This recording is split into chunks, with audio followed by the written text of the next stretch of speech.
નમસ્કાર દોસ્તો LIC ની અંદર 350 જગ્યા માટે આસિસ્ટન્ટ એડમિનિસ્ટ્રેટિવ ઓફિસરની ભરતી આવી છે અને આ ભરતીની અંદર 1,26,000 રૂપિયાનો પગાર છે.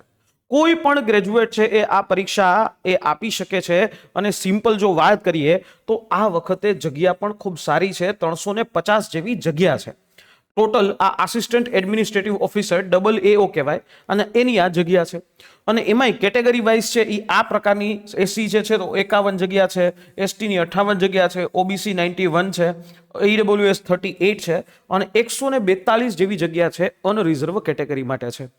ફોર્મ ભરાવાના શરૂ થઈ ચૂક્યા છે. 16 ઓગસ્ટ થી લઈ અને 8 સપ્ટેમ્બર સુધી આના ફોર્મ ભરાશે. પ્રિલિમ પરીક્ષા ઓક્ટોબર મહિનામાં થશે, મેઇન્સ પરીક્ષા છે એ નવેમ્બર મહિનામાં થશે. તો દોસ્તો અહીંયા જો વાત કરીએ તો સિમ્પલ તમારી પાસે ગ્રેજ્યુએશન ડિગ્રી હોય એટલે તમે આ ભરતીની અંદર અપ્લાય કરી શકો છો. અને પગાર ધોરણ છે એ ખૂબ સારું. ટોટલ આનો ખાલી બેઝિક પે જે છે એ જ આ 88,000 રૂપિયા જેવો છે. 1,26,000 રૂપિયા પર મંથ આ તમારો પગાર છે. એટલે સારામાં સારો પગાર ધોરણ છે. જો હવે વાત કરીએ આની એક્ઝામ પેટર્ન, આનો સિલેબસ, એમાં કયા કયા ટોપિક્સ પૂછાશે તો સિલેબસ છે એમાં ટોટલ આખી સિલેક્શન પ્રોસિજર 3 સ્ટેજમાં છે. સૌથી પહેલા આવશે પ્રિલિમ્સ પરીક્ષા, એના પછી આવશે મેઇન્સ પરીક્ષા, એના પછી આવશે ઇન્ટરવ્યુ. 3 સ્ટેજની અંદર આ આખી પરીક્ષા. તમે એમ થશે સાહેબ આવડી મોટી પરીક્ષા? હા, 1,26,000 રૂપિયાનો પગાર પણ તમને આપવાના છે દર મહિને. એટલે અને સાથે સાથે બીજી બધી જે ફેસિલિટીઝ એ અલગથી. તો અહીંયા સૌથી પહેલું જો વાત કરીએ પ્રિલિમ્સ એક્ઝામ. પ્રિલિમ્સ એક્ઝામ છે એ ક્વોલિફાઈંગ છે, જેમાં તમને રિઝનિંગ, એપ્ટિટ્યુડ અને ઇંગ્લિશ છે એ પણ ક્વોલિફાઈંગ નેચર છે. ક્વોલિફાઈંગ નેચર જે છે હશે એટલે તમારું એ વસ્તુ થશે. ઇંગ્લિશના માર્ક પણ કાઉન્ટ નહીં કરવામાં આવે. અહીંયા રિઝનિંગ છે તો 35 પ્રશ્નો હશે, 35 માર્ક હશે અને એનો આખો અલગથી સેક્શન હશે 20 માર્કનો, 20 મિનિટનો આખો સેક્શન હશે. અને જે ક્વોન્ટિટેટિવ એપ્ટિટ્યુડ છે 35 પ્રશ્નો 35 માર્ક, એમાં પણ તમને 20 મિનિટનો સમય છે એ અહીંયા આપવામાં આવે છે. બરાબર છે શું? ઓકે. પછી વાત આવી ઇંગ્લિશની. તો ઇંગ્લિશની અંદર જોવા જાવ તો એમાં પણ 30 પ્રશ્નો છે અને 30 માર્ક છે. હવે 30 પ્રશ્નો 30 માર્ક જ્યારે છે તો એ સમય જોશો તમે તો આ ક્વોલિફાઈંગ નેચર છે. આખી આ પ્રિલિમ્સ પરીક્ષા છે એકચ્યુઅલી 70 માર્કની છે. ઇંગ્લિશના માર્ક કાઉન્ટ થશે નહીં. 70 માર્કની આખી આ પ્રોસેસ છે. 1 કલાકનો તમને સમય મળશે. આ પરીક્ષામાં તમે પાસ કરો, મેરિટમાં આવો તો એના બાદ તમને મેઇન્સ પરીક્ષા આપવા મળશે. તો હવે તમારા મગજમાં એવું હશે, સર આ પરીક્ષાના ટોપિક્સ તો અમારી પાસે હોય તો તૈયારી કરવાની ખૂબ મજા આવે. ઓકે, તો જુઓ દોસ્તો, આ પરીક્ષાના એટલે કે પ્રિલિમ્સ પરીક્ષાનો સિલેબસ છે એના ડિટેલ ટોપિક્સ. રિઝનિંગ છે તો એમાં 35 પ્રશ્નો પૂછાશે, 35 માર્કના પૂછાશે અને જેના ટોપિક્સ છે એ અહીંયા હું તમને આપી રહ્યો છું. બરાબર. સીટિંગ અરેન્જમેન્ટ છે, પઝલ છે, સિલોગિઝમ્સ છે, કોડિંગ ડિકોડિંગ છે. એવું હોય તો તમે સ્ક્રીનશોટ છે એ પાડી શકો છો. એવી જ રીતે blood relation, direction, sentence test છે, ઓર્ડર અને રેન્કિંગ્સ છે. આ બધા ટોપિક્સ છે એ તમારા રિઝનિંગના છે. આ ટોપિક્સની બહાર એક પણ ક્વેશ્ચન તમારો એ હશે નહીં. ઓકે. એના પછી ક્વોન્ટિટેટિવ એપ્ટિટ્યુડ, જેમાં 35 પ્રશ્નો હશે ને 35 માર્ક હશે. જો એના ટોપિક્સ ઉપર વાત કરું તો આ બધા એના ટોપિક હશે. કઈ રીતે?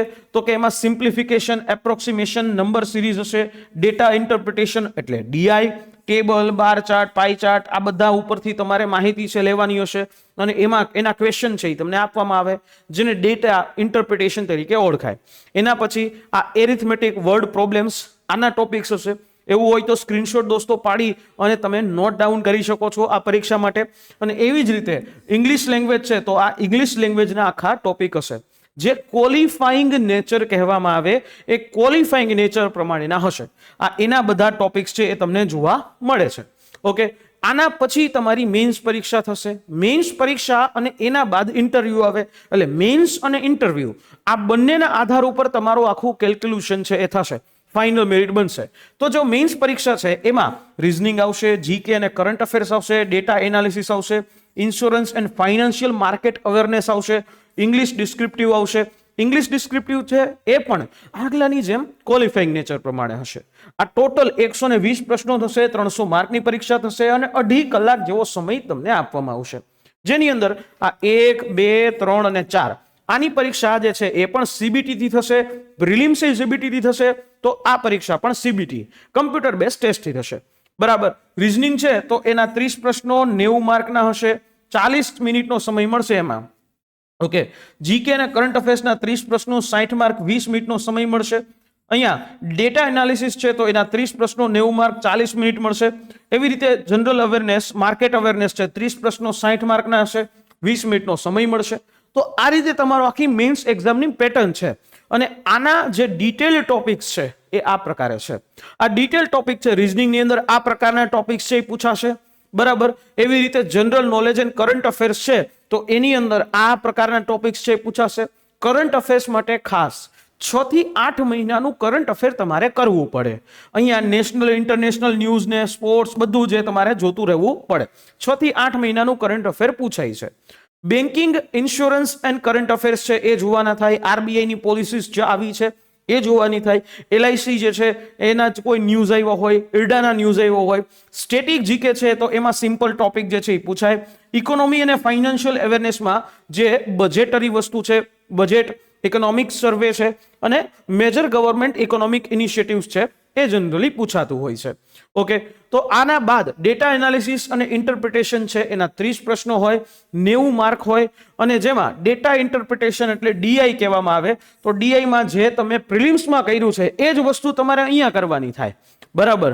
એવી રીતે એરિથમેટિક વર્ડ પ્રોબ્લેમ્સ આવે, પર્સન્ટેજ, પ્રોફિટ લોસ, એના પણ ક્વેશ્ચન છે પણ થોડા હાઈ લેવલના પૂછાય. તમારે એની અંદર પ્રેક્ટિસ છે એ કરતી રહેવી પડે. બરાબર. મિક્સ છે અહીંયા જે આ પ્રકારના ટોપિક્સ છે એ તમને એ પૂછાય છે. હજી ડેટા સફિશિયન્સી પૂછાય, પ્રોબેબિલિટી પૂછાય, ક્વાડ્રેટિક ઇક્વેશન્સ પૂછાય, નંબર સિરીઝ છે. સિરીઝ એવો ટોપિક છે જે બધી જ પરીક્ષાઓની અંદર આવે. ઓકે. બધી જ પરીક્ષાઓમાં તમારે સિરીઝ છે એ અહીંયા આવશે. ઓકે. તો આ પ્રકારના ટોપિક છે એ જનરલી તમને પૂછાશે. ઇન્સ્યોરન્સના સેક્ટરના આવા ટોપિક્સ છે એ પૂછાશે. ઇન્સ્યોરન્સ શું છે, હિસ્ટ્રી ઓફ ઇન્સ્યોરન્સ શું છે, આ બધા ઇન્સ્યોરન્સ સેક્ટરના આખા ટોપિક્સ છે એ તમને પૂછાશે. ફાઇનાન્શિયલ માર્કેટ અવેરનેસમાં કયા કયા ટોપિક છે તો આ બધા ફાઇનાન્શિયલ માર્કેટ અવેરનેસના ટોપિક છે. દોસ્તો આ પ્રકારના ટોપિક રહેશે. ઇંગ્લિશની અંદર ડિસ્ક્રિપ્ટિવ આવશે જેમાં તમારે એસે રાઇટિંગ કરવાનું આવશે, પ્રિસાઇઝ રાઇટિંગ આવે, કોમ્પ્રિહેન્શન આપ્યું હોય એના ઉપરથી જવાબ આપવાનો આવે. બરાબર. ઈમેલ રાઇટિંગ આવે, સર્ક્યુલર રાઇટિંગ આવે, એવા ટોપિક જે છે એ તમારે લખવાના થાય. આ પાસ કરો એટલે આનાથી બાદ ઇન્ટરવ્યુ આવે, શોર્ટલિસ્ટ કરે મેરિટ બેઝ. ઇન્ટરવ્યુ છે એ ટોટલ 60 માર્કનું હોય અને જેની અંદર અહીંયા પણ ક્વોલિફાઈંગ સ્ટાન્ડર્ડ હોય. એસસી, એસટી અને દિવ્યાંગોએ 27 તો લેવાના જ થાય.